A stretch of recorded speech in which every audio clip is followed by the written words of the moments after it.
Good afternoon and welcome to year one in environmental review of the Biden administration. My name is Chandler Randall and I'm the manager of educational programs here at the Environmental Law Institute. And I am so delighted to welcome everyone to today's program. ELI is proud to offer programming on cutting edge issues in environmental law and policy, and it is such an honor to have you join us today for the program. Throughout the program, we will be taking your questions, so please submit your questions through GoTo's question box, and please do not wait to begin. Send in your questions as soon as you think of them. I would like to thank our outstanding panelists for joining us today to lend their expertise to this webinar. And while they will be introduced briefly, the full speaker bios are posted on our website, eli.org, and I would encourage you to check out their expertise and experience in more detail there. As we begin, I would like to briefly introduce today's moderator, Jonathan Brightville. John is a trial and appellate lawyer at Winston & Strawn LLP. He is a member of the White Collar Regulatory Defense Investigation Practice and chair of Environmental Litigation Group. Prior to joining Winston, John served at the Department of Justice's Environment and Natural Resources Division from 2017 to 2021, ultimately as Acting Assistant Attorney General in charge of criminal and civil enforcement of the environmental and natural resources laws. In addition to his management and policy responsibilities, John had an active case docket representing the United States and its agencies in many cases across the appellate and trial courts, as well as working with the Solicitor General's office on cases in the Supreme Court. John is an adjunct professor of law at the Georgetown University Law Center, a graduate of the Georgetown University Law Center, and the University of Pennsylvania's Wharton School of Business, and clerked on the United States Court of Appeals for the Third Circuit for the Honorable D. Brooks Smith. Thank you all so much, and with that, I will turn things over to John to get us started. Thank you all. Excellent. Okay, thank you very much, Cameron, for that very kind introduction, and thank you to the Environmental Law Institute for hosting this very timely event. I guess we could have done it a little bit more perfectly by having it tomorrow, but then that would be a Friday and we probably wouldn't get as good a turnout. So it's a pleasure to join and moderate today's discussion. As everyone knows, Joseph R. Biden was inaugurated as the 46th President of the United States on January 21st, 2021. So today, we're going to take a look back in President Biden's first year, starting on day one. The Biden administration prioritized climate change, environmental justice, and many other environmental reforms and actions through executive actions, went on to propose various legislation, including $1.2 trillion Infrastructure Investment and Jobs Act, and negotiated an international agreement at the 2021 United Nations Climate Change Conference in Glasgow. Assembled today, we've got an outstanding group of expert panelists to explore the Biden administration's first year's achievements and shortfalls on environmental and natural resources issues, and then to look ahead for the opportunities and the challenges in the years to come. So with us today is, first of all, Professor Jonathan Adler. Jonathan is the inaugural Johan Verheij Memorial Professor of Law and Director of the Coleman P. Burke Center for Environmental Law at the Case Western Reserve University School of Law. He's a senior fellow at the Property and Environmental Research Center and one of the nation's most cited legal academics in the field of environmental as well as administrative law. Quentin Pear is also with us today. He's an adjunct professor at the Howard University School of Law, where he teaches courses on environmental law, environmental justice, and Title VI. Quentin was a senior trial counsel in the Environment and Natural Resources Division at the Department of Justice from 1980 until 2015. He served as DOJ's Environmental Justice Coordinator and a member of the Federal Interagency Work Group on Environmental Justice until his retirement. Quentin has lectured extensively on environmental justice issues before state, federal, and tribal governments, NGOs, academia, and the public, and is the 2013 recipient of the ABA Environment, Energy, and Resources Section Award for dedication to diversity and justice, as well as many other awards. Vicki Patton serves as the Environmental Defense Fund's General Counsel and leads its legal and regulatory initiatives.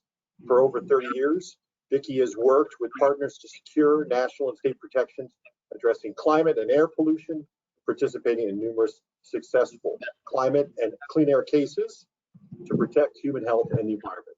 She's also testified before Congress and state legislative committees many times. Prior to EDF, she too served in the federal government in the Environmental Protection Agency's Office of General Counsel, where she helped to implement the historic 1990 Clean Air Act amendments and received the gold medal for exceptional service. Is also the recipient of many outstanding awards, but she also serves on the boards of the Environmental Law Institute and is a 2013 inductee as a fellow of the American College of Environmental Lawyers. And finally, and to really round off the outstanding diversity of the panel here, we've got academics, representatives of environmental groups from private practice, and now we're representative of the Biden administration in the form of Narayan Subramanian, who was appointed into the Biden administration as legal advisor at the Department of Energy on January 20th, 2021. So prior to joining DOE, he was a visiting research fellow at the Center for Law, Energy, and the Environment at Berkeley Law, leading a project tracking deregulatory efforts and serving as a fellow at the Initiative for Sustainable Energy Policy at Johns Hopkins University. He began his career as a research associate at the Environmental Law Institute and holds a JD and BS in Earth and Environmental Engineering from Columbia University and an MPA from the School of Public and International Affairs at Princeton University. So to try and maximize the amount of time for our discussion today, we're going to dispense with opening statements of a kind of general kind from our panelists and jump right into our detailed discussion. As Cameron pointed out, the chat function is working today, so people would like to try and pose questions to our panelists as we work our way through the various topics. You can use that to do so. I want to start off with a discussion of the legislative achievements and objectives of the Biden administration. And on that, I first want to go to Narayan and have him give us a take from someone who's been a part of the administration and has been working on the legislative side of the agenda during the first year of the Biden administration. Thanks, John. It's great to be on this panel, and like you said, it's a diverse panel from folks from all over, from academia to the NGO space, and myself representing government, and especially grateful to be here, having started my career at ELI, and once upon a time I was helping set up these webinars, so it's nice to be on the other side this time around. So on the legislative side, in the first year of the Biden administration, of course, everyone knows it was not a quiet year on the legislative side. And towards the end of the year, the bipartisan infrastructure law was signed by President Biden, which puts quite a bit of money into the nation's infrastructure, but particularly from the Department of Energy side. The Department of Energy was entrusted with $62 billion over the next couple of years to spend on clean energy RD&D, so across the spectrum for various technologies. And just highlighting a couple of major aspects of the bipartisan infrastructure law, one of the major things it does is it sets up the new Office of Clean Energy Demonstrations for the Department of Energy. And that basically is about $22 billion for clean energy demonstrations for everything from carbon capture to hydrogen to advanced nuclear, as well as rare earth demonstrations as well.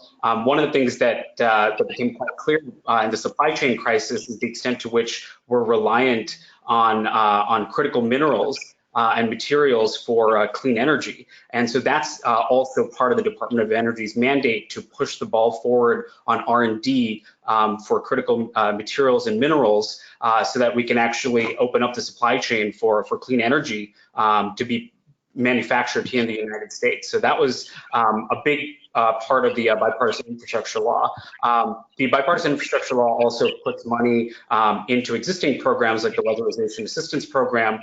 That's something that's been very much the bread and butter of the Department of Energy's kind of deployment efforts on the energy efficiency side. So that's another thing to highlight. And then finally, it puts a lot of money towards towards transmission infrastructure, improving our nation's grid resilience, but also trying to expand transmission access to facilitate better deployment of clean energy technologies from offshore wind to solar and more remote parts of the country. So those are some of the highlights, and I can get more into detail as we proceed in the discussion. But it is a very, very exciting year for the Department of Energy, and in the coming years, we'll be actually putting this money out there and pushing the RD&D ball forward for all major cutting-edge clean energy technologies. So Narayan, there's a lot of activity right now among investors and those who fund these types of clean energy projects, as well as the lawyers who are helping to work on them, as the country is transitioning towards more carbon-free forms of energy. So in the new act that passed, there is expanded authority by the Department of Energy to help to identify needed transmission corridors and try to obtain approvals for that as a backstop to what may be happening at the state level.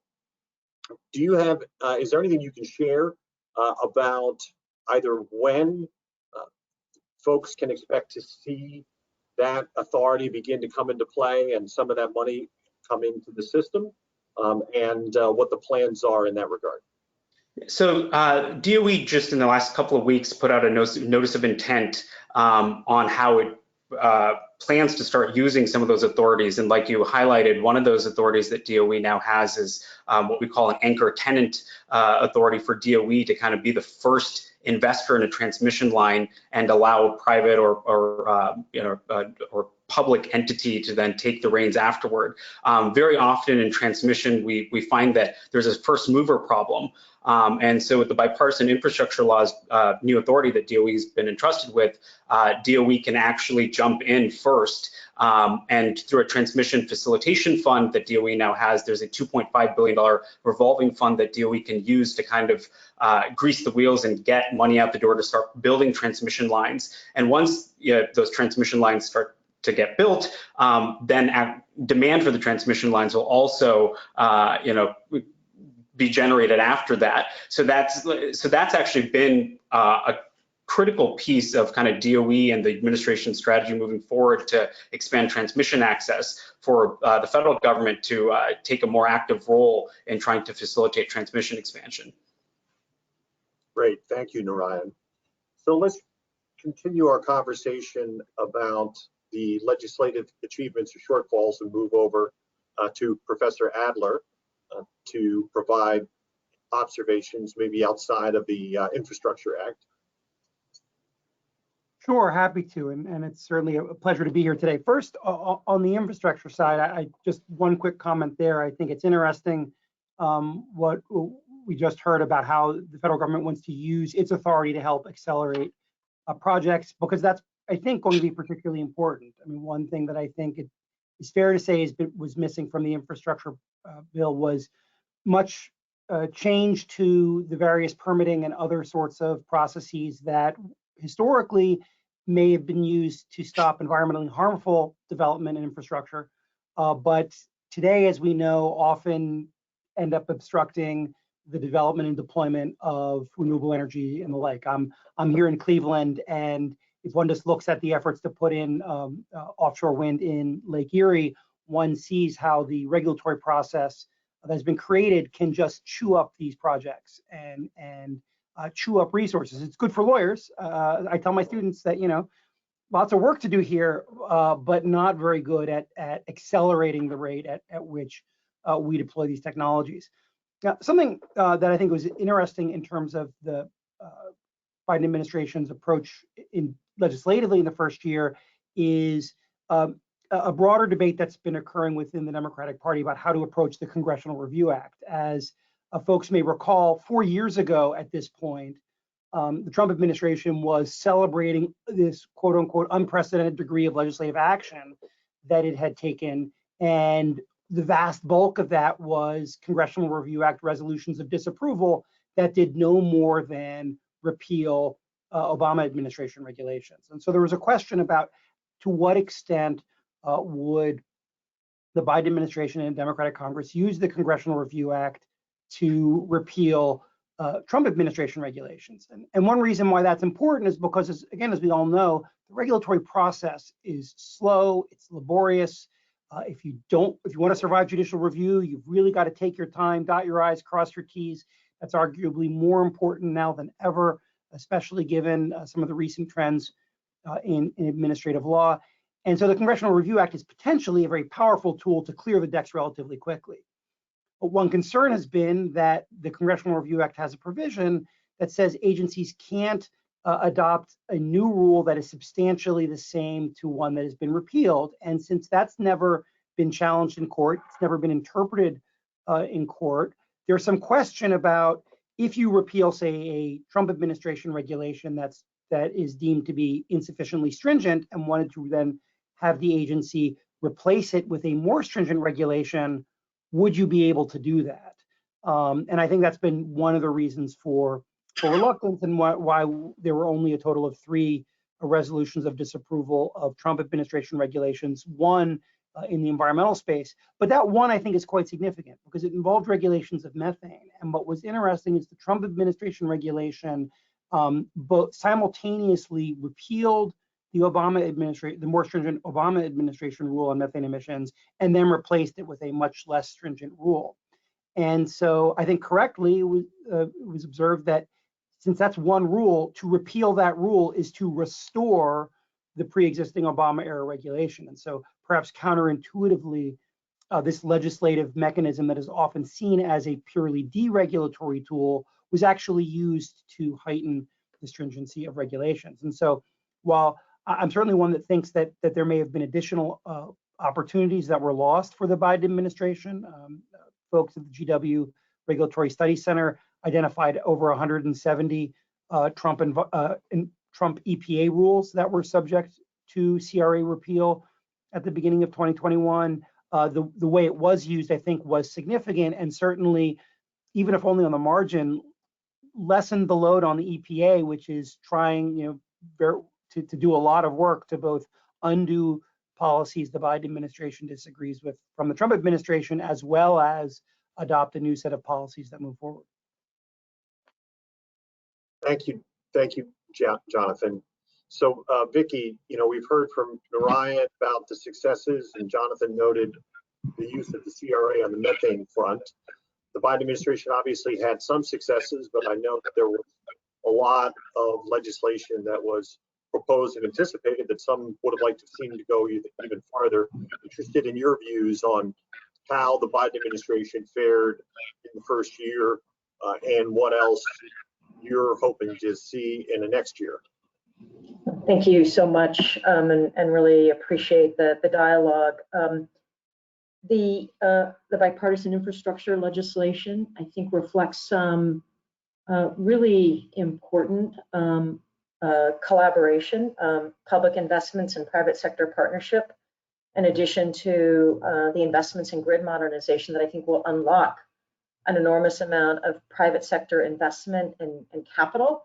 There are significant investments in electric charging infrastructure that will be important to advance equity and ensure that charging infrastructure is accessible to all people and all communities, and also continue to unlock those private sector investments in electrification that have been really historic in the last year.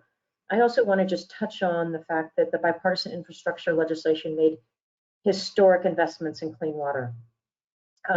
We have a crisis in our country in ensuring that every person in every community, every child has access to clean drinking water, and those resources are being just pushed out now. You can see it sort of happening community by community, and it couldn't be more important. So great to see those resources out there, and hopefully, we'll be in a place when we all kind of talk about year 2, that those resources are delivering real tangible outcomes for clean drinking water for our children in all communities all across America.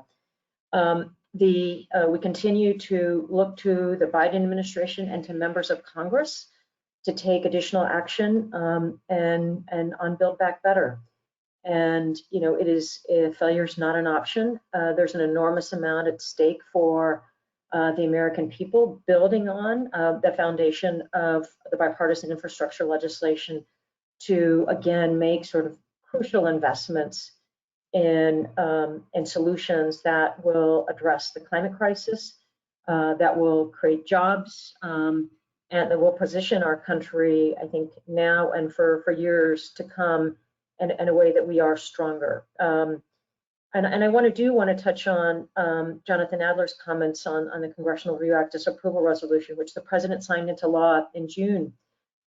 It is really important and significant. A couple of additional elements to consider here is one is that there was just really clear support from the regulated community for Congress to countermand the Trump administration's efforts to deregulate methane pollution from oil and gas. And we're continuing to see that in the rulemaking that is now underway going forward, where the Biden administration is putting into place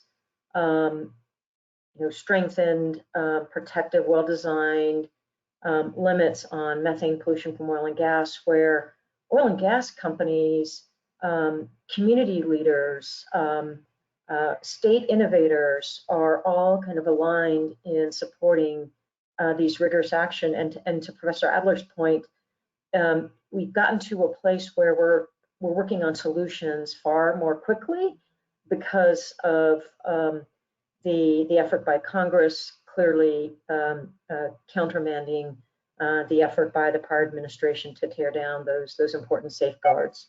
And so looking forward to building on the past year's progress, and there's an enormous amount of progress to continue to make, both in implementing and giving meaning to and carrying out the bipartisan infrastructure legislation and in getting Build Back Better across the finish line.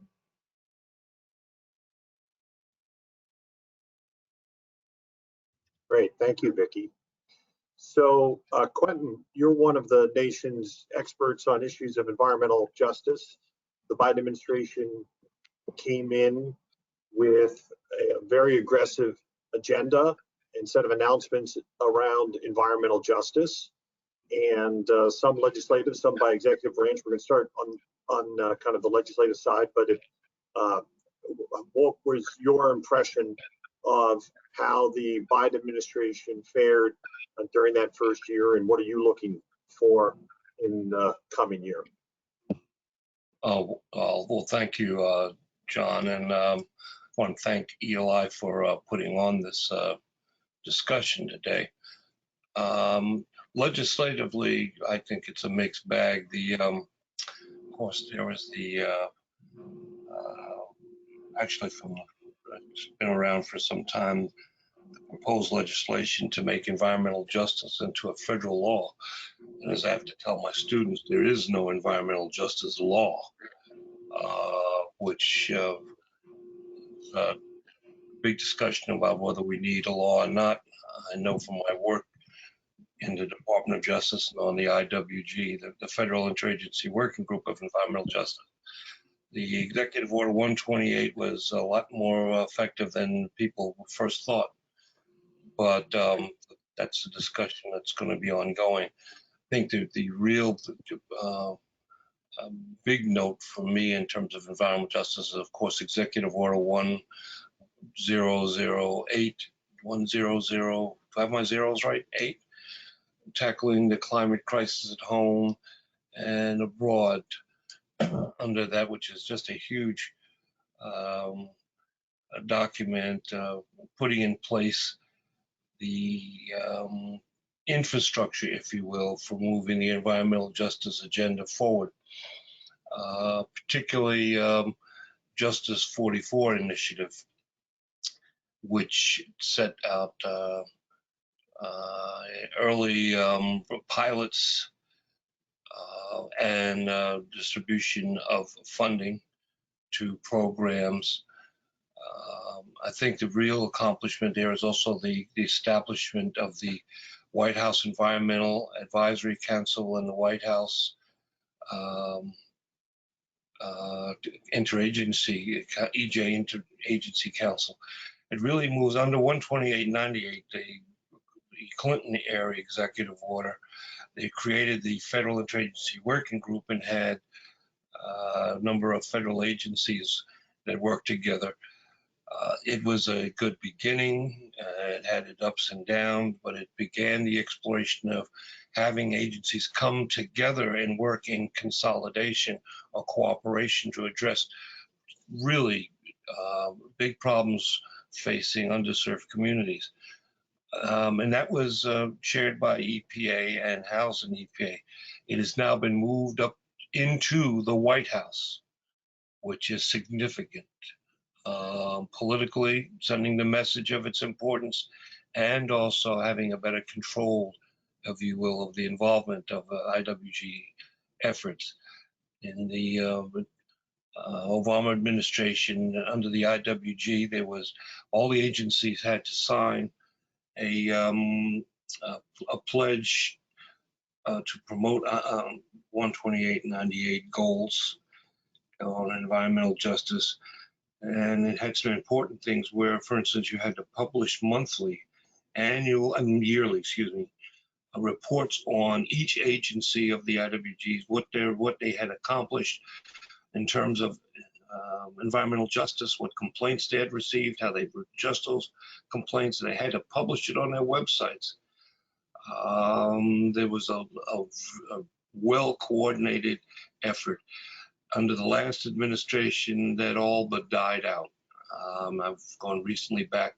I looked at Department of Justice, which I was part of that program in putting forth those reports, and unfortunately found the last one that was published was 2017. Hardly what I would call current. And finding access to the accomplishment or what's going on in environmental justice in these agencies has diminished over the last 4 or 5 years. Also, the amount of money that has been emphasized and promoted in the budgeting has been very important. In the last administration, budgets for environmental justice were all but completely eviscerated and had to be put in by Congress. So it's something of a mixed bag. But I think the executive orders, which is what the administration has had to resort to, is really where the action is. And there's a lot of distribution of early money. I know from the EPA's programs, and particularly water. There's like $60 billion, I believe, that has been allocated and is going out the door now to address all kinds of water issues. And for the states and for tribes, addressing the tribal issues is a real new departure, and bringing the tribal communities, which are some of the poorest and hardest hit communities in this country, into not only the discussion, but into the decision-making process. And lastly, I would point out with the Advisory Council,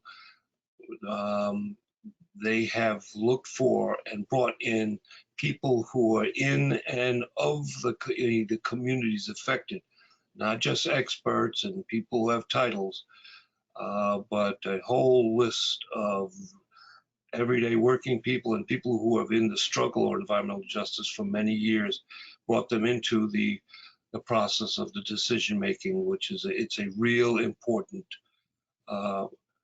development, because as communities like to say, we speak for ourselves with our own voice. Thanks, Quentin. So I want to stay on the topic of the executive branch, which we kind of organically transitioned to.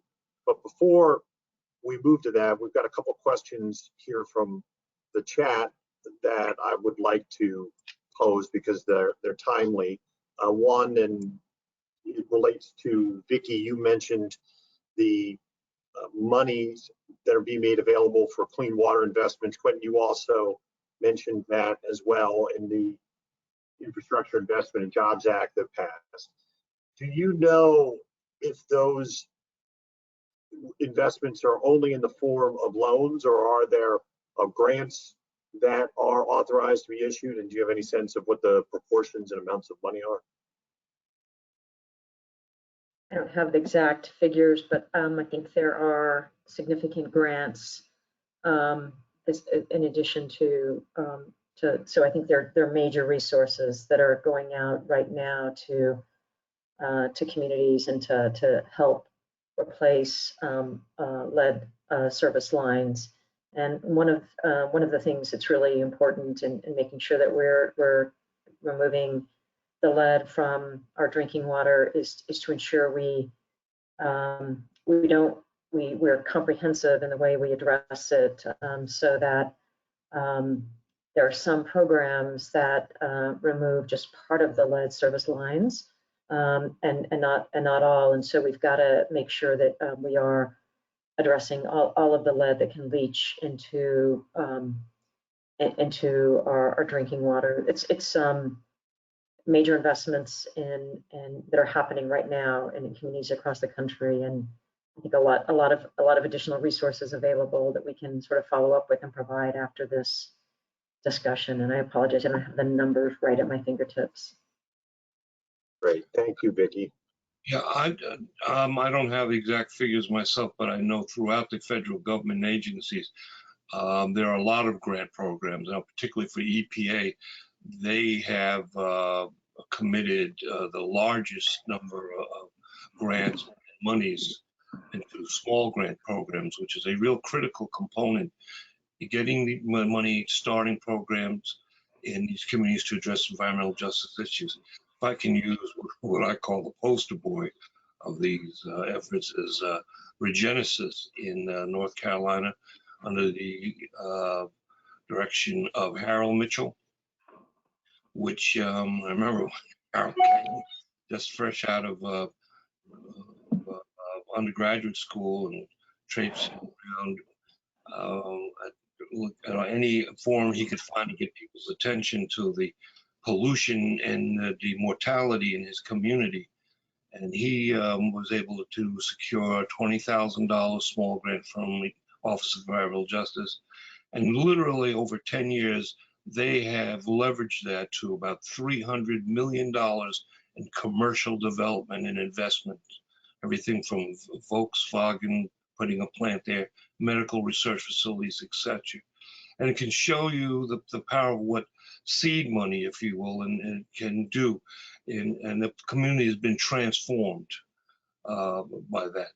So that, and then also it's pushing this money out the program into these communities. My concern more than the money is the people that are being recruited to positions in federal agencies who have expertise in dealing with communities and environmental justice issues. Back in when the Obama administration, when he first came in office, it was a big meeting being planned to have the president meet with communities. And I was invited to one of their planning sessions. I walked in and I saw more people than I'd ever seen before in one room on environmental justice. And I said, wow. And when we went around introductions, I thanked the people who organized it. I said, but the problem I have is I don't know any of you people. I've been doing this work for a long time.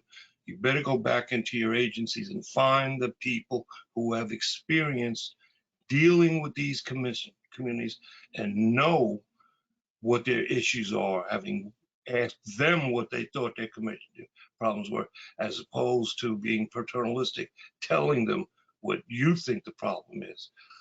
I still had my job after that, by the way. But that's always been a big problem is, you know, now that environmental justice is the new important, sexy thing, people want to get associated with it and put it on their resume and check that EJ box off. But it is imperative to find people who not only passionate about it, but have the expertise in the area. That's why I'm so pleased about the White House Advisory Committee. If you look at the membership, all of those people have a lot of experience in issues of environmental justice, and more importantly, are from the community. There is this misguided perception that in the EJ communities or communities with EJ issues, they're poor people and therefore they're not educated and really don't know. There are a lot of PhDs and lettered people in these communities with great experience that they bring to this administration. And that I really think is one of the major accomplishments in these first few days. I mean, money's always important. We need more of it in these projects. But getting people who are qualified and respected by the communities that we're trying to serve get into positions of authority. Great, thank you, Quentin. So staying on the topic of the executive branch and what the Biden administration has been accomplishing within the scope of the Article 2 agencies, and turning back to you, Narayan, one question that we got from the audience in the chat related to your mention of nuclear energy, and noting that there seems to be a building bipartisan consensus that nuclear can be an increasingly safe and important part of our future carbon-free energy footprint in the future for the country. And the question relates to whether and what the Biden administration is doing and maybe planning to do to advance nuclear energy in the country. Yeah, two different things. One is, and I meant to mention this with regard to the bipartisan infrastructure law. One of the programs that it sets up is the Civilian Nuclear Credit Program, which is $6 billion to help existing safe nuclear generators to stay online. All the studies show that if existing nuclear generators go offline too early, it could definitely actually lead to a spike in our electricity sector emissions. So that's quite important, and that's a program that DOE intends to set up in the next calendar year. And then the other thing that I mentioned is through the Office of Clean Energy Demonstrations, trying to explore new cutting-edge safe nuclear technologies like fusion and the like, and those things are still in the works, but with the bipartisan infrastructure law, there's definitely a renewed mandate to put money and attention into nuclear. Any other observations on the Biden's first-year accomplishments beyond nuclear? Yeah, absolutely. On the regulatory front, the Department of Energy's major regulatory program is, of course, the Appliance Standards Program. And Executive Order 13990, which was issued on day one of the administration, directed all the federal agencies to conduct a review of the regulations to basically identify regulations that were inconsistent with the administration's climate ambition. And the Department of Energy identified 13 appliance standards rules that we would basically take a second look at within the first year. And so those rules range all the way from procedural rules, what we call the process rule, which inhibited the department from setting new appliance standards as quickly as it otherwise could have, and to shower heads and residential and commercial heaters and general service lamps. There's a whole host of major appliance standards categories that the department has revisited. In the last year, we've put out at least a proposed rule for 10 of those 13 rules that were identified under Executive Order 13990. And this is a work in progress. And like I mentioned, the procedural rules that were addressed early on, those paved the way for the department to forge ahead with the whole appliance standards regulatory schedule that the department has been behind on for many years now. So in the next couple of years, you can expect many new rules to come out from the department on appliance standards. But the first year was definitely a banner year for the department to kind of reestablish the appliance standards program as a critical pillar of the administration's climate strategy. If I could quickly, John, just like to address Narayan's issue about nuclear energy. and I know all the good parts about promoting it, but one problem that's not ever been solved by any administration has been nuclear waste. How do you address the issue of nuclear waste? And I don't mean this as a criticism to the Biden administration, but to the federal government in general. We have got to figure out a way to address that. I know from working with the communities, particularly with nearby or in the neighborhood of these nuclear facilities, or more importantly, where they're stored, and it's never really been satisfactorily addressed. So I hope that, Narayan, that the department will put some emphasis on addressing that and explaining it to the public why things are more safe in the disposal of that waste. Couple of additional. So turning over to, I want to turn over to Professor Adler, get some thoughts from him as somebody who's been watching a number of administrations, from the Bush administration to the Obama administration to the Trump administration back to the Biden administration. Interested in your observations regarding the Biden administration the first year, and how the things that we're seeing compare to what you've observed before, Professor Adler. And I think you're muted. Yeah, I mean, the trend, and this isn't an original observation from me, but the trend over the last 20 or so years has been towards a presidential administration, less reliance upon Congress, more a reliance upon the executive branch to make broad policy decisions. And also during that trend, efforts to try and find ways around some of the administrative law obstacles or roadblocks that slow things down. And that's included centralizing decision-making in the White House, as we've seen with an increasing degree through, from the Bush administration through the Obama administration and up through the Trump administration to today, as well as trying to find ways of quickly being able to reverse decisions.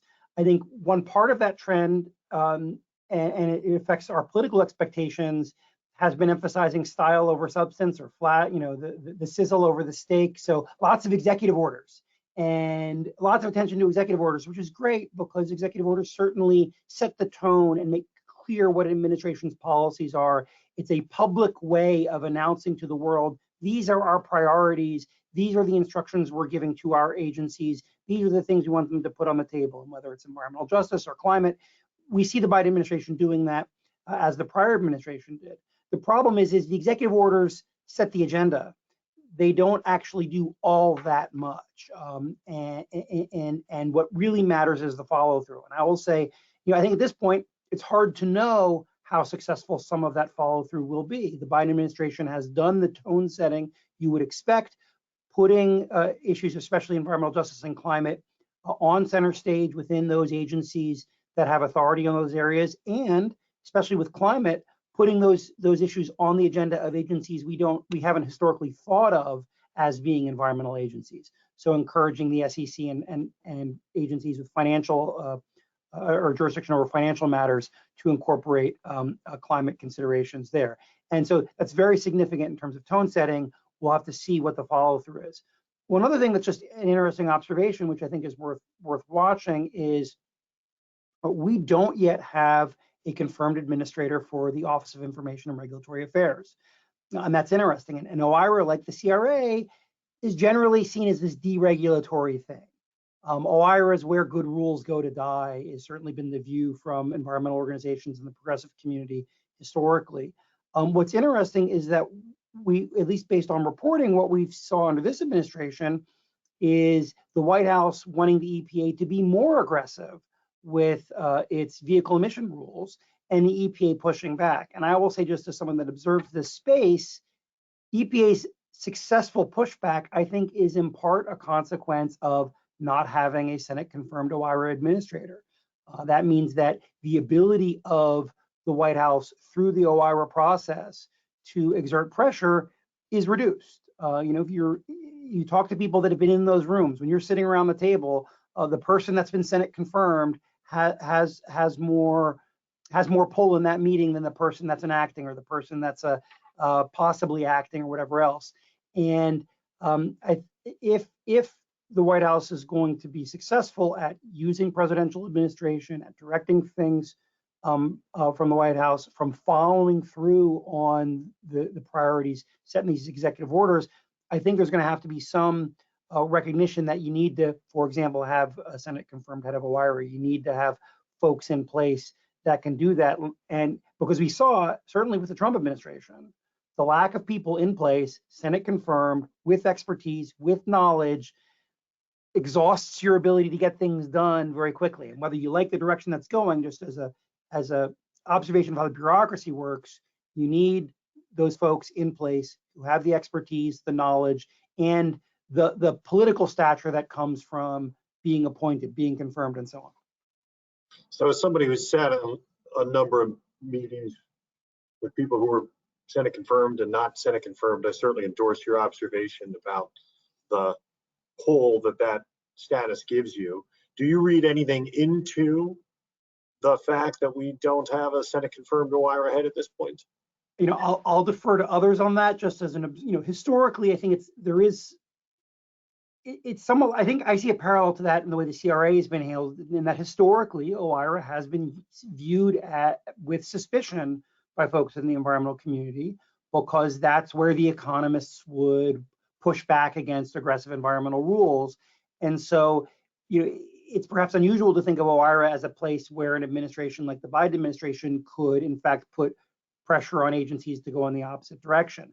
Now, I don't know beyond that whether there have been internal politics about potential nominees and so on. I defer to others.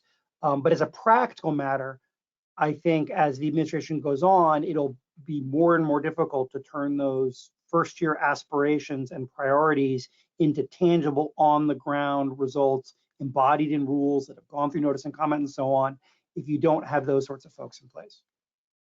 So I want to bring Vicki into the conversation then, and get her perspective as someone who represents those environmental groups and maybe been skeptical of OIRA, I don't know, but get her perspective on what we've seen here for the last year. Yeah, there's been, I think, building from the conversation that we had in the first part here, I think there has been really important parallels with the executive branch actions that are carrying out the agency's responsibilities to protect human health and environment and their other core statutory responsibilities, and the investments that Congress is making to support, bolster, complement, and accelerate that progress. So much of the infrastructure legislation is about investments that are complementary with and accelerating kind of the core delegated authorities to the expert agencies, and I think that's important, right? It's really a way to accelerate the kinds of progress that we're seeing in the private sector itself through well-designed public policy and both public and private sector investments. A couple of examples along those lines. You know, we've just in the last year as a country, there have been historic investments in electrification. And they're coming from major American manufacturers. So General Motors, Ford, Stellantis, formerly known as Chrysler, kind of the big three, have made investments of over $100 billion in electrification, or committed to over the next several years, as they see huge, important imperatives to address climate change, to address air pollution that has enormous health harms, and to remain competitive and create jobs here in a rapidly changing global marketplace. And so then the infrastructure investments in charging infrastructure are very complementary with that transition and those private sector investments. And likewise, the efforts by the Environmental Protection Agency to restore the partnership with the states that are innovating and leading on vehicle standards, the efforts to put back into place our nation's longstanding, well-designed clean car standards, while working to and starting the process to develop the next generation of standards, are all aligned in carrying out kind of core responsibilities under statutes like the Clean Air Act, restoring partnerships with the states and local governments, forging partnerships with the private sector. Those automakers were with the president on August 5th at the White House when he announced that executive order that has been kind of both a framework, as Jonathan indicated, but a framework that is, I think, bringing people together around kind of important transformative change. There's also been an important effort to restore science. And so, you know, we've seen that in a number of important decisions where agencies like the Environmental Protection Agency are taking a careful, science-based, data-driven look at our nation's health-based standards for respirable particles that are breathed deep into the lungs and have enormous consequences and harm for millions of Americans, including communities that have not been adequately protected from respirable particles. That's under kind of close and careful review, anchored in science. And that's important. That's how we solve problems in our country, by bringing people together, collaborating, and making decisions anchored in science and law. And so, you know, those are important steps forward. I also want to just touch on Jonathan Adler's comments about financial regulation. It is a part of the thematic that we're seeing where, as the Biden administration carries out its core responsibilities to ensure that people have a safe, secure financial future, to ensure that their investments are sound and safe, there is a rapid change happening in the private sector where investors, small, medium, and large, are expecting to get core information about climate risk in the investments they're making. And so it is imperative that the Securities and Exchange Commission and our other financial regulators recognize the science that is telling us that climate risk and climate change is here. It has enormous consequences on our financial system. And the way we can protect investors from, the individual investor from Main Street to Wall Street is by doing a far better job in providing greater transparency about those risks and about how those asset managers and those companies, those publicly traded companies, are managing those risks. So lots here that's happening in terms of public policy that is consistent with and building on the trends and changes we're seeing in the private sector itself.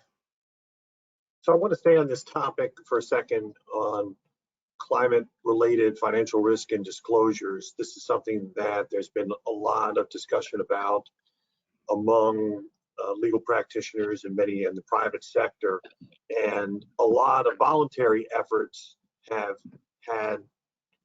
happened to date, which have led to a lot of companies taking public pledges to be net zero or otherwise reduce their carbon emissions.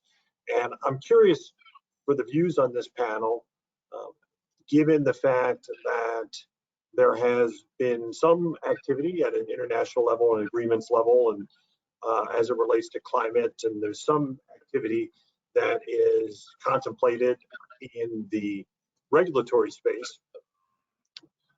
I'm interested in this panel's views on whether and how these market side disclosures, and maybe encouraged by the SEC or FTC regulation of greenwashing and the like, is likely to affect the country's overall transition to a more carbon neutral to zero carbon energy future.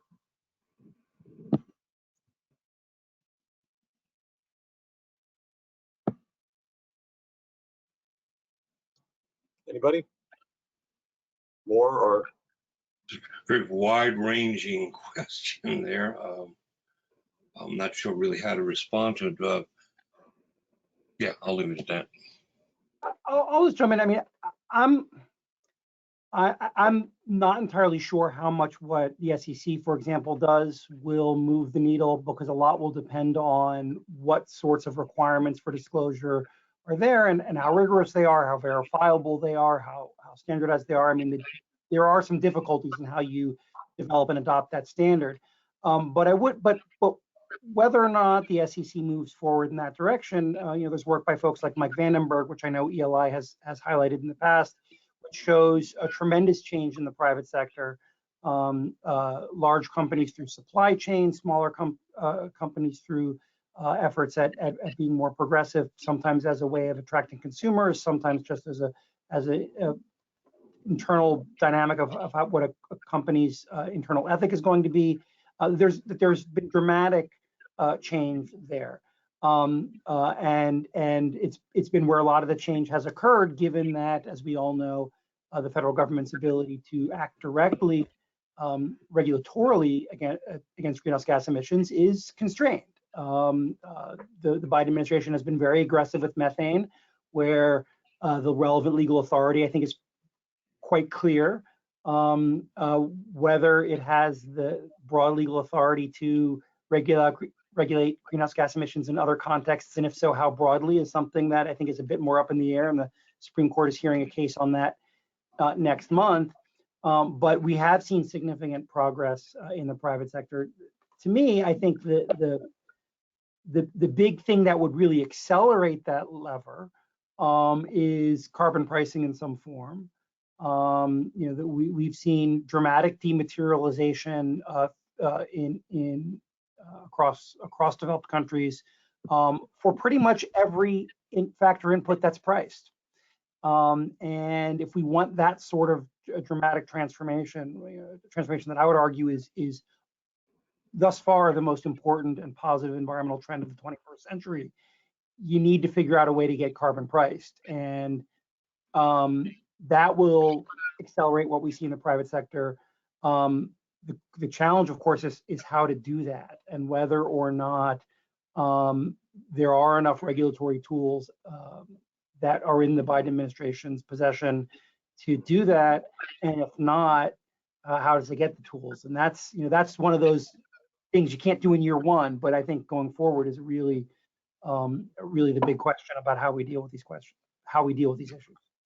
Just building on that, here in Colorado, the largest power provider, Xcel Energy, has been working with a steel mill in Pueblo, Colorado, that employs over 1,000 people in Pueblo, and is a major manufacturer here in my home state. And that steel mill is transitioning to utility scale solar to keep those jobs in Pueblo, Colorado, because the utility scale solar is outcompeting the fossil generation that it had long been purchasing. And that utility scale solar is being purchased now through a long-term contract that will provide cleaner, healthy air for the people of Pueblo, and keep those jobs, those manufacturing jobs in Pueblo, Colorado.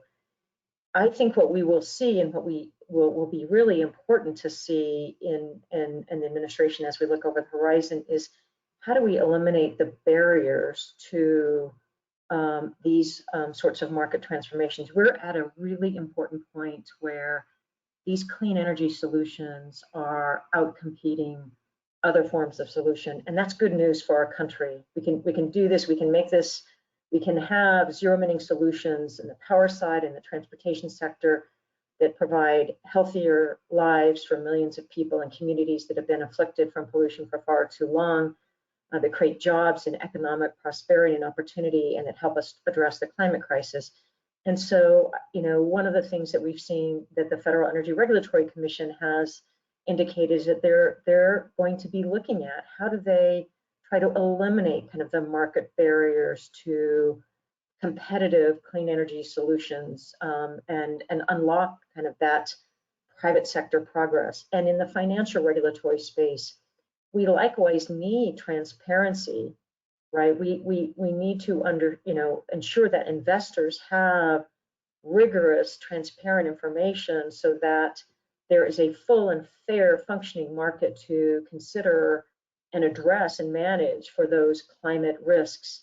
And then we need pollution standards that create protections and safeguards to ensure that we are delivering cleaner, healthy air in the way that can save enormous amounts of save lives and continue to help our country create jobs. And so I think all of these tools and all of these measures are really important in delivering vital public health protections, providing greater equity, and ensuring that the markets all across America are operating in a way that is fair and rigorous in addressing climate harm and human health harm and environmental injustices.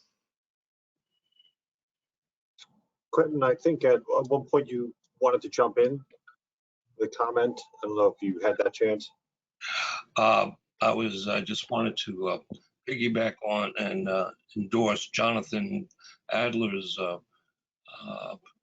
comments on executive orders setting the table and the limitations vis-a-vis, the legislation, and that's an ongoing power struggle, I guess you'd say. As we know, executive orders can be ephemeral, but they're nonetheless important. And also touching on, you said about if there's a criticism I have of the Biden administration, it comes in the placement of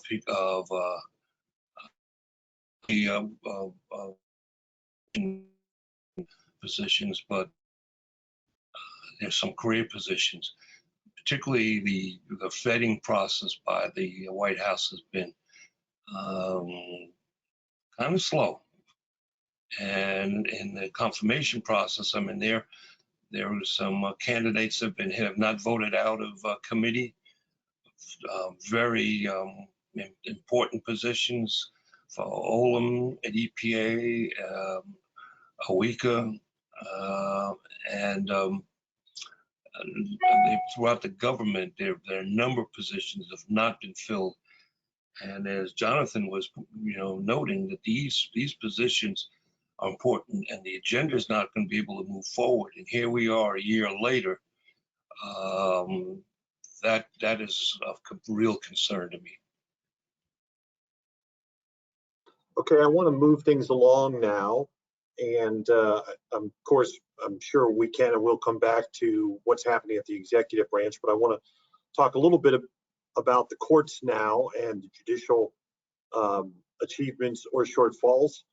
Jonathan mentioned, of course, that there's an important case coming up in the Supreme Court, which will be argued relating to the last administration, the Trump administration's affordable clean energy rule, and which is something that I knew something a little about, haven't been involved. But from a judicial perspective, it may seem odd to examine the Biden administration too closely because it's quite young, but as someone who's served from near the beginning of an administration to the end, you see that in the environmental and natural resources space, especially, it takes some time for the litigation to really get going as a new administration implements its new regulatory policies. But there certainly have been developments, and including in the Supreme Court, where the Biden administration undertook some very well publicized changes in position by the Solicitor General before the Supreme Court on a variety of cases. So interested in the views of the panelists on how the Biden administration has been fared and is likely to fare in the courts on various priorities. With that, I'd like to start with you, Jonathan.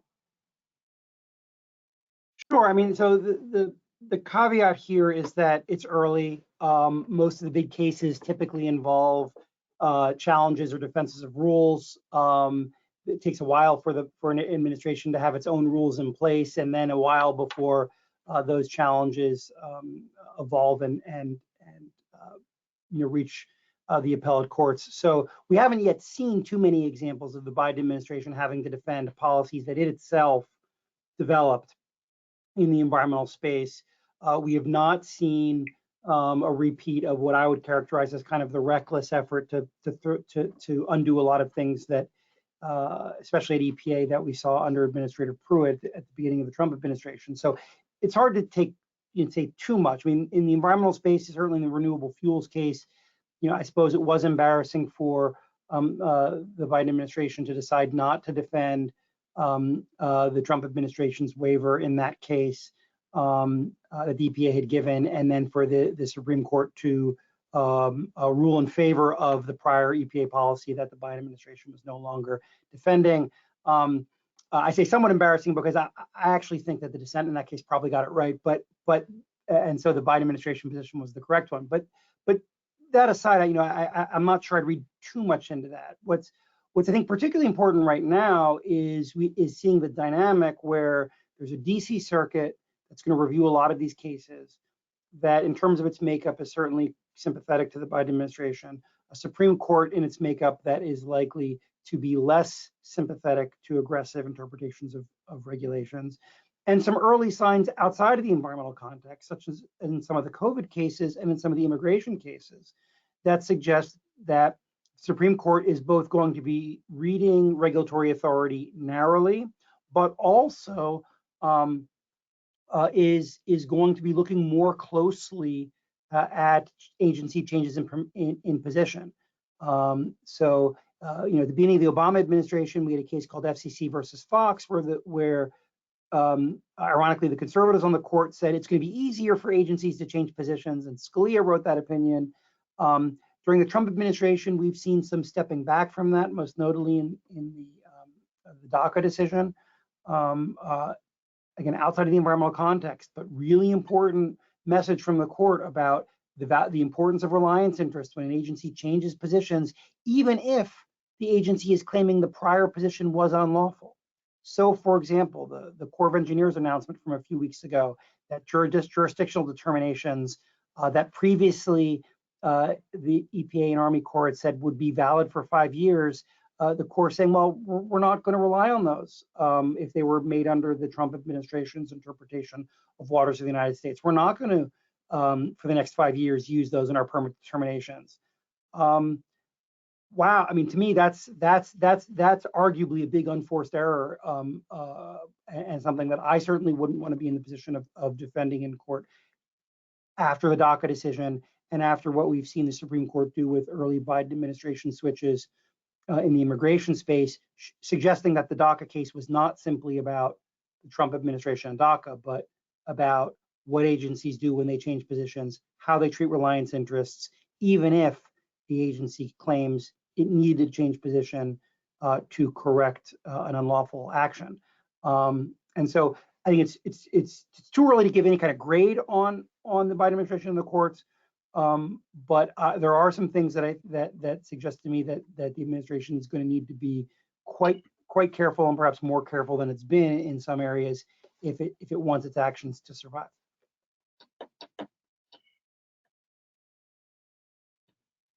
Great, Just thank you. Three quick points, if I may, in response to that, if I'd love to respond. Please do Right, jump in, Vicki. a couple of important decisions, right, I think that are that were at the end of the prior administration's term that were important administrative law decisions, important environmental law decisions, and that addressed kind of foundational threats to EPA's bedrock authorities to protect human health and the environment. And that was decisions like that out of the federal district court judge who struck down EPA's standards at the end of the last administration to preclude EPA from considering peer-reviewed National Academy of Science reviewed environmental epidemiology that has long been a pillar of protecting human health. And so that the vacatur of that censored science initiative was important. There were a number of other judicial vacatures that really reflected I think the rule of law in an important way. There were a number of petitions that were not granted by the Supreme Court that we should just touch on quickly over the past year, and a number that are pending. And so there were a number of requests from automakers to review lower court decisions that had enforced actions against the automakers and engine makers for anti-tampering, based on state anti-tampering restrictions and laws, and a concerted effort to take that up to the Supreme Court, and the court did not grant those petitions, did not grant the review. So those important lower court decisions stand in protecting states' authority and prerogatives to enforce important public health and environmental protections. There are a number of petitions that are pending now before the Supreme Court. One is there's a Clean Water Act case pending, Dakota Access Pipeline, that implicates and presents significant NEPA questions that's pending.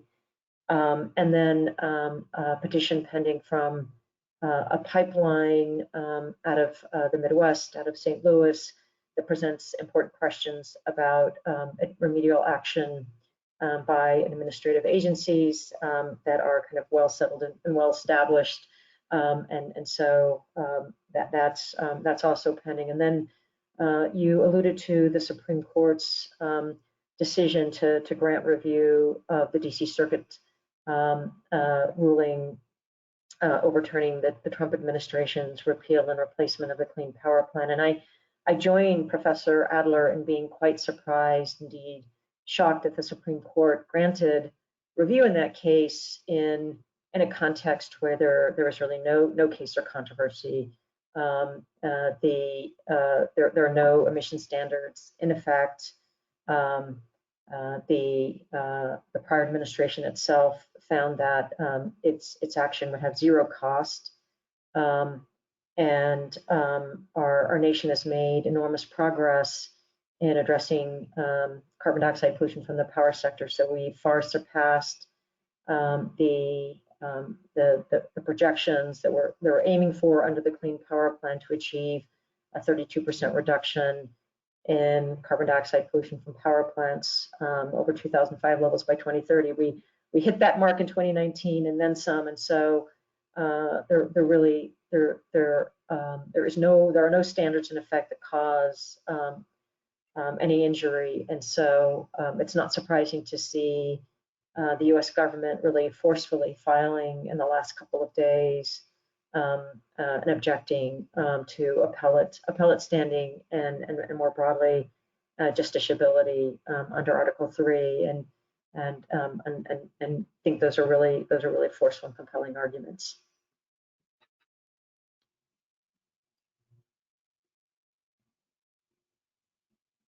Okay, great. Well, thanks, Vicky. Quentin, Narayan, anything either of you want to contribute on the issue of the courts and how the Biden administration has fared in year one?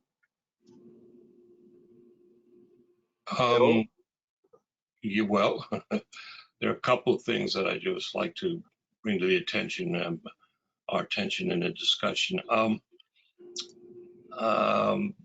DOJ has become more and more focused on environment under this administration, focused on how do you involve environmental justice in litigation decisions. Evidence of that has been recent. Recently, the New York Eastern District of U.S. Attorney's Office of the Eastern District, their civil division has put together an environmental justice team, which is looking at how to incorporate environmental justice into litigation claims. As I've mentioned earlier, there's no environmental justice law, but EPA has developed a whole research on how environmental justice can be brought under the existing environmental law statutes. To that end, they claimed there was a filing, I think it was September of 21, where there was a settlement after DOJ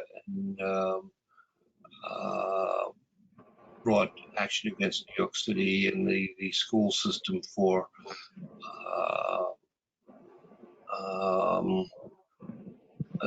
problems with the school system's oil-fired boilers in public schools, particularly located in disadvantaged communities.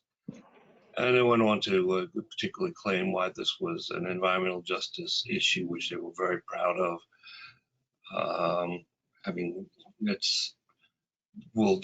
We'll have to see how that really plays out throughout the rest of the administration, but that's kind of promotion that you're going to see more of in cases. There was the Lime Tree Bay settlement recently in the Virgin Islands and St. Croix, which again was emblematic of the DOJ taking more interest in publicly touting its promotion of environmental justice because of the results in that case shutting down a really bad polluting an oil facility, which had been going on for some time, for years, and they shut it down with a whole lot of remedial activities that have been posed under a settlement order. Even though this is not a judicial matter per se, I think it's important to take note of the Department of Justice announced in November of 21 that the DOJ and the Department of Health and Human Services are investigating whether Lowndes County in Alabama and potentially the state are managing Seward and the infectious disease and outbreaks programs in a way that disproportionately harms Black community. Lowndes County has been a center of the environmental justice movement. Just horrendous health problems because of the state's inability or lack of desire to address the severe health problems caused by the states, and even imposing criminal sanctions on residents who've not been able to come up to standard in terms of providing corrections to their cesspools and other local issues. This is the first time the Department of Justice has taken on an investigation of programs. I mean, this is DOJ money, which just goes to the state and to the county. But this is the first time that they've done it, and it's kind of a big happening, if you will, in the EJ movement. A lot of attention on that.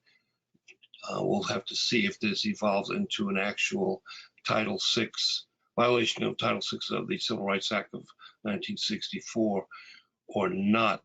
But they've begun that, and I think that I would lastly mention, again, this is not directly a judicial matter, but under the last administration, the department's use of SEPs, supplemental environmental projects, in settlement of big cases whereby defendants who voluntarily submit into a program where they would provide remedies or remedial work on a given specific community and location that is not required by the law, which may be in play in that case. Then the Department of Justice rescinded that authority, basically. I mean, over a period of time, it kept shrinking it and shrinking it until it virtually obliterated it. And it has been, as of, I think, February, yes, February 4, ENRD, the Environment and Natural Resources Division, has appears to be reinstituting the program, much to the approval across stakeholders, whether it's business, government, states, local. They found that that was a useful tool in settlement negotiations. I think it has to be, how it's going to be implemented is still being worked on, but that's an important development.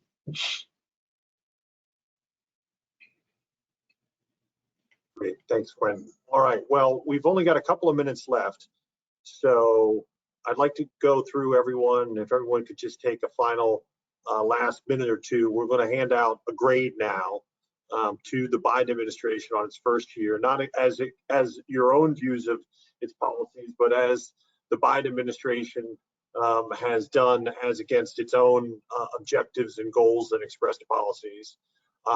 Narayan, we're going to stipulate that it's an A from you, and I'll just start off with you and let you tell us why it was an A. Thank you.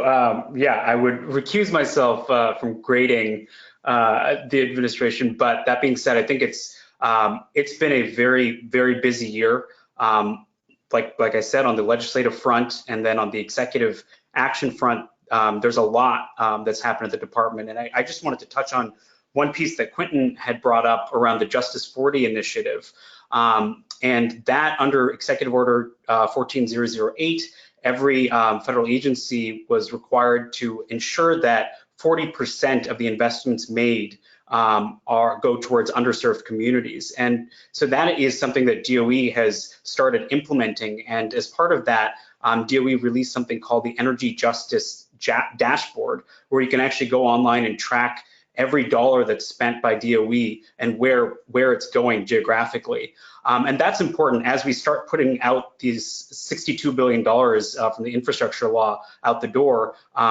One of the imperatives is to ensure that underserved communities have access to that money. And as part of that, DOE has also launched what we call the Communities Leap initiative, which is an initiative partnered with our national labs to help local communities develop clean energy plans and also have better means to access federal money, especially money that DOE is putting out the door. And so it's not just about putting clean energy investments out the door. It's also ensuring that communities and entities, organizations that have not traditionally had access to federal funds are better able to access that. And that's an important part of the clean energy transition that DOE is very much leaning into with the direction of the president. So on the environmental justice front, I think that's DOE has been quite active. On the regulatory front, a lot of work just to lay the groundwork for us to move even more aggressively with appliance standards. And then over the next year, you'll definitely see a lot of the clean energy demonstration money start to go out the door, and you'll see how the department is starting to really lean into the demonstration and deployment part of its mandate. So I think these are all things that are, it's an exciting time to be in government, and I think DOE is definitely looking forward to the next couple of years of this term of the administration to implement the infrastructure law and also move the regulatory agenda forward. Great, thank you very much, Ryan. Jonathan? Yeah, I mean, in terms of what the Biden administration's own priorities are and what you can expect to be accomplished in the first year, I think it's fair to say that there's a solid B.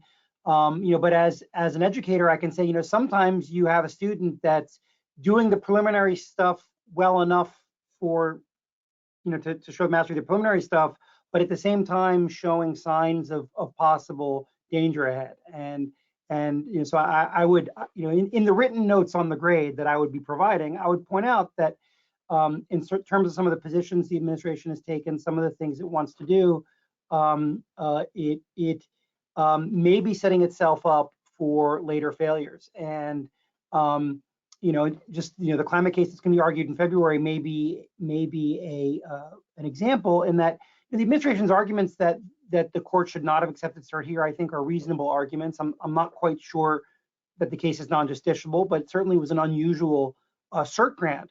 But from the standpoint of knowing what the rules are, knowing what the legal parameters are on the Biden administration for either the next 3 or 7 years to push forward climate policy, I would certainly argue it is far better to know what those rules are in June of 2022 than to figure out what they are in June of 2024 and to possibly waste 2 years of efforts. And so I think there are examples like that where the administration needs to, at this point, be really focused on, okay, what are the legal parameters and constraints we face? What can we do within those constraints so that we're not spinning our wheels, we're not making investments of time and effort that end up being wasted. And that's challenging in the area of climate. It's not an overly optimistic picture, but I think it's one that would allow the administration to successfully follow through on the tone setting and priority setting that we saw in the first year. Thank you, Jonathan. Quinton. As an educator, I'm with Jonathan. I'm kind of loath to give a midterm grade to students because some of the ones who started a little questionable have turned out to be some of my top students.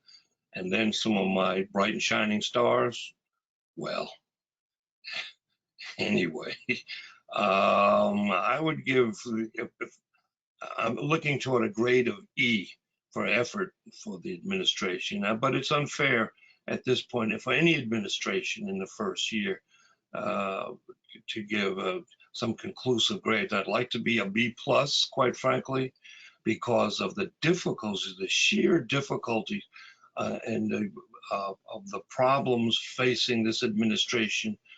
I mean, it's just what we have to do in climate change, racial equality, go down the list. It's just daunting.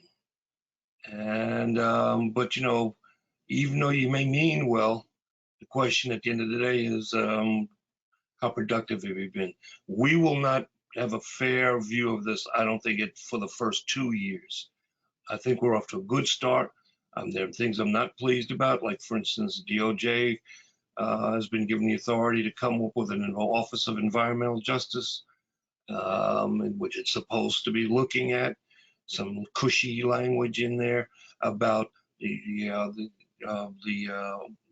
executive order says they're supposed to consider the office, but the expectation is it needs to be an Office of Environmental Justice in the department, and nothing has been said for a year. That's disconcerting, and that needs to be addressed, and soon.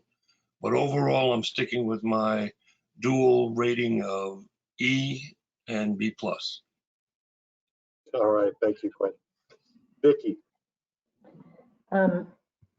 We've talked a lot about sort of important investments that have been made through legislative priorities and appropriations and the bipartisan infrastructure legislation, paired with standards that are really important to protect human health and environment, advance justice, and address climate pollution. We're seeing actions that are anchored in science and law, and that will unleash, I think, American innovation and job creation. The case that's before the Supreme Court, one of the things that is, I think, important and noteworthy and a bellwether of our time is that there's a coalition of power companies that provide and serve over 40 million Americans in 49 states and DC that are before the Supreme Court defending and supporting EPA's authority to address climate pollution in a way that is consistent with how the power sector itself is tackling these problems, how states are tackling these problems, and that would be anchored in law and science and sound investments. And that is, I think, a big part of this moment, and that is that there is sweeping change happening in the private sector and private sector leadership that is being paired with public policy that can help accelerate progress I would give the Biden administration sort of enormous credit for making some really important progress, and an incomplete because we have urgent work to do as a country, rolling up our sleeves, working together to continue to advance environmental justice, to protect our communities, our people, while creating jobs and tackling climate change with urgency, and we can do it. Great, thank you, Vicki. So that was an aye. Okay, all right. Well, great. Well, thank you very much to our panelists. We're out of time here. Really enjoyed the discussion. Thank you to Cameron and the Environmental Law Institute for hosting this discussion. Cameron, I don't know if your last announcement before we sign off. No, just to say thank you so much to our audience for joining us today and for your many thought-provoking questions. We hope you'll continue to watch this space in the years ahead. And I echo John, an enormous thank you to our outstanding panelists. We just really appreciate your many contributions to today's program. Thank you all so much. I hope to see you all again soon, and please take care and stay safe. Thank you all. Thank you. Be well, everyone. Thank you.